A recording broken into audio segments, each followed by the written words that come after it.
Assalamualaikum warahmatullahi wabarakatuh. Alhamdulillah, salatu wassalamu ala rasulillah. Mabad kaum muslimin yang dirahmati Allah subhanahu wa ta'ala. Di video sebelumnya kita sudah membahas ada video dari keluarga Halilintar yang mempermainkan gerakan sholat.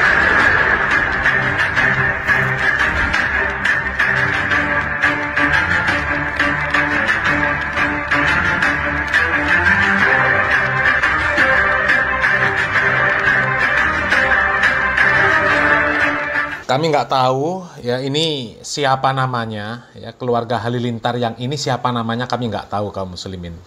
Yang jelas ya kalau memang dari wajah-wajahnya memang mirip-mirip keluarga Halilintar ini kaum muslimin. Ya ini sudah jelas mempermainkan gerakan sholat. Ya.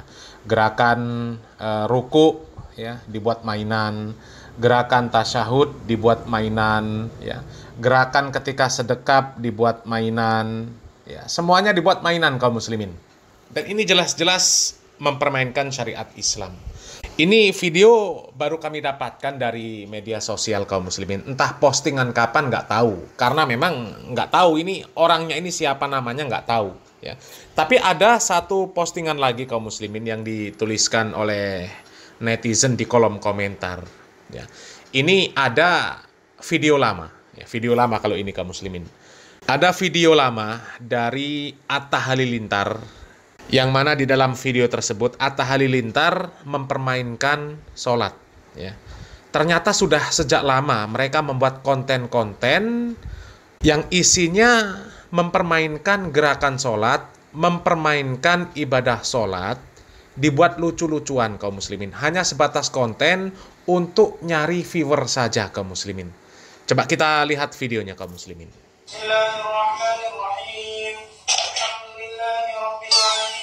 Nah kaum muslimin, kalau ini video lama kaum muslimin. Ya, terlihat Atta Halilintar ini masih remaja lah, ya. Masih remaja. Itu Atta Halilintar yang pakai sorban, pakai gamis hitam. Ya, sementara di sebelahnya yang pakai gamis putih itu nggak ngerti siapa.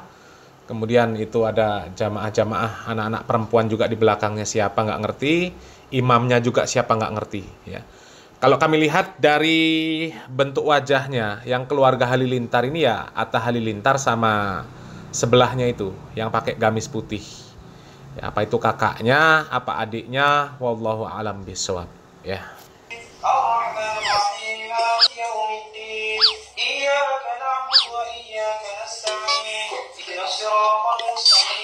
Nah ya, ini jelas mainan kaum muslimin. Ya, injek-injekan kaki, dorong-dorongan, ya. Ini jelas sekedar konten untuk nyari viewer, ya, untuk nyari follower. Cuma itu tok kaum muslimin, ya. Bahkan yang lebih parah di dalam video ini, ya, ketika sholat, ya, kemudian ada telepon, kemudian dia angkat, dia ngobrol, ya, lagi sholat ngobrol kaum muslimin. Ya, ini konten apa yang seperti ini?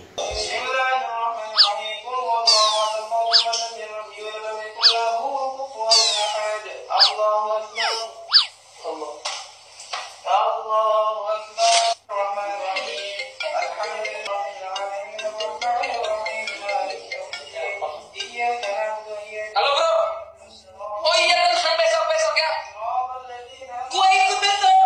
Oh bro,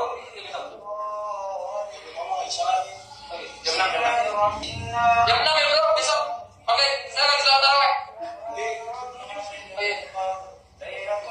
Nah coba kaum muslimin, ini jelas-jelas mempermainkan ibadah sholat.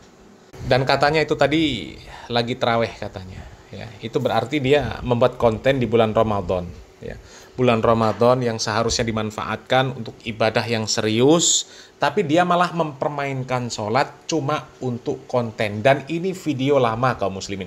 Kalau melihat wajahnya ini kan masih remaja lah. Ya, belum seperti sekarang.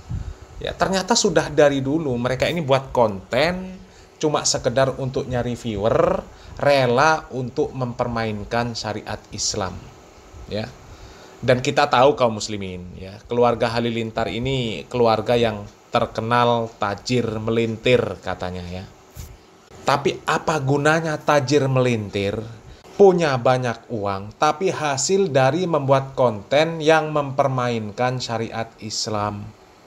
Ini kan sudah video lama kaum muslimin. Ya, mungkin ketika membuat video ini, follower dari Halilintar ini belum sebanyak sekarang. Ya, belum sebanyak sekarang. Dan kita tahu sumber penghasilan mereka itu semuanya, ya, keluarga Halilintar ini dari YouTube. Dari YouTube kaum muslimin, dari channel YouTube mereka. Ya, mereka menghasilkan uang dari membuat konten-konten yang mempermainkan syariat Islam. Ya, ini sangat menyedihkan kaum muslimin. Tapi memang sepertinya belum pernah mendengar kabar keluarga Halilintar ini terjerat kasus yang merendahkan syariat Islam. Ya, padahal video ini video lama, ya, tapi belum pernah mendengar kaum muslimin. Ada apa ini? Hah? Apa karena keluarga Halilintar ini sudah terlanjur tajir melintir sehingga hukum, ya, bisa dia beli? Hah? Ya, seharusnya yang seperti ini sudah bisa diproses. Ini jelas-jelas merendahkan syariat Islam, ya. Dan hati-hati, orang yang mempermainkan syariat Islam, merendahkan syariat Islam, itu sanksinya sangat luar biasa kaum muslimin. Bahkan Allah Subhanahu wa taala mengatakan kafir terhadap orang-orang yang mereka mempermainkan syariat Islam. Syariat apapun, ya, syariat apapun. Dan lebih-lebih yang mempermainkan syariat Islam itu adalah orang Islam sendiri. Ini gimana ini? Banyak pelajaran yang bisa kita petik dari ayat dan kisah yang melatar belakanginya. Pelajaran terpenting adalah pengkafiran terhadap orang-orang yang mempermainkan ayat-ayat Allah atau nama Allah itu sendiri, ataupun Rasulullah SAW, atau apapun yang merupakan bagian dari ajaran agama. Allah langsung yang mengkafirkannya. Qad kafartum ba'da imanikum. Sungguh kalian sudah kafir setelah sebelumnya kalian beriman. Dan sekali lagi, ulama Islam seluruhnya sepakat atas pengkafiran orang yang melakukannya, tidak ada perbedaan pendapat. Kebanyakan, kalau berbicara tentang pembatal keislaman, kebanyakan ulama sepakat. Hanya sedikit yang ulama beda pendapat. Sebagai contoh, meninggalkan sholat. Maka ulama beda pendapat, itu kufur besar atau kufur kecil. Kalau seseorang meninggalkan sholat, misalkan hanya karena dia malas. Tapi kalau dia meninggalkan sholat karena menentang kewajiban sholat, maka ulama sepakat dia kafir. Namun kalau dia tidak menentang kewajiban sholat, tidak membencinya, dia hanya malas, maka ulama beda pendapat. Pendapat yang lebih kuat juga kafir. Karena Nabi SAW mengatakan, Al-ahdul ladzi bainana wa bainahumus shalah faman tarakaha faqad kafar. Perjanjian antara kami dengan mereka adalah sholat. Siapa meninggalkan sholat, maka dia kafir. Cuma ini contoh, ulama masih beda pendapat. Tapi kebanyakan tentang pembatal keislaman, ulama sepakat tidak ada perbedaan pendapat. Di antaranya yang kita bahas hari ini. Orang yang mengolok-olok, yang menjadikan Al-Quran atau nama Allah atau hadis Nabi SAW sebagai bahan candaan, bahan tertawaan. Walaupun dia hanya bergurau, tidak serius. Kalau dia serius tentu lebih parah. Dan dalam bentuk apapun, ada orang memperolok-olok dengan lisan. Dia menghina dengan tegas, atau dia menjadikannya bahan candaan. Mungkin juga dengan isyarat. Hanya dengan isyarat tubuh yang dia maksudkan untuk memperolok-olok. Mungkin juga dengan sebuah gambar karikatur misalkan, seperti yang dilakukan oleh orang-orang kafir, membuat karikatur Nabi Muhammad sallallahu alaihi wasallam. Itu sama, termasuk penghinaan. Jadi dalam segala bentuknya, kalau pelakunya muslim, maka Islamnya batal.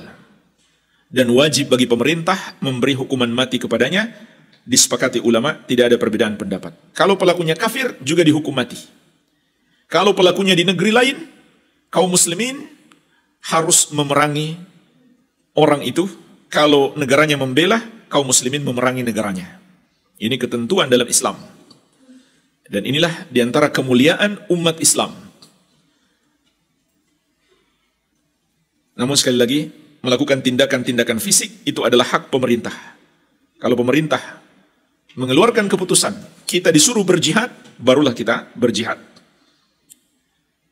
Tugas kita adalah menyampaikan, membantah, mengingatkan, dan menasihati kaum muslimin agar tidak terjerumus dalam dosa tersebut. Nah kaum muslimin ya, cukup berat sebenarnya kaum muslimin ya, sanksi dari orang-orang yang mereka mempermainkan syariat Islam.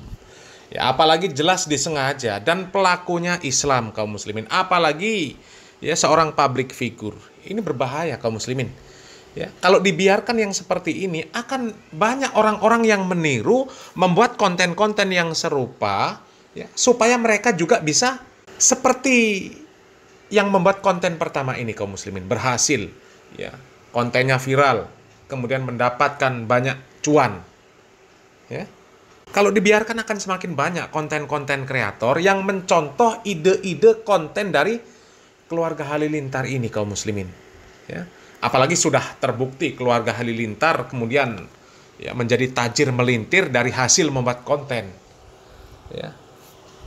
Maka yang seperti ini kaum muslimin harus kita viralkan, harus kita angkat supaya kaum muslimin tidak terjebak ikut-ikutan membuat konten-konten yang seperti itu. Ya, buatlah konten-konten yang bermanfaat. Ya, kalau kita buat konten yang bermanfaat, ya, selain kita mendapatkan hasil duniawi, ya, insya Allah itu juga akan menjadi amal jariyah karena kita memberikan sesuatu yang bermanfaat untuk kaum muslimin. Tapi kalau kita seperti keluarga Halilintar itu membuat konten merendahkan syariat Islam, kemudian kontennya viral, itu sudah dosa. Ya, akhirnya meskipun mendapatkan dunia yang banyak, itu sifatnya istidraj. Ya, istidraj itu adalah orang yang dia jelas-jelas berbuat maksiat, akan tetapi diberikan kemudahan-kemudahan masalah duniawi oleh Allah Subhanahu wa Ta'ala. Ya, sehingga orang tersebut semakin tersesat, ya, semakin banyak menumpuk dosa sampai akhirnya nanti di akhirat dia tidak mendapatkan pahala sedikit pun dan dia akhirnya masuk ke neraka jahanam. Na'udzubillah min dzalik ya. Mudah-mudahan Allah Subhanahu wa taala memberikan taufik dan hidayah kaum muslimin. Salam waras, salam akal sehat, barakallahu fikum. Wassalamualaikum warahmatullahi wabarakatuh.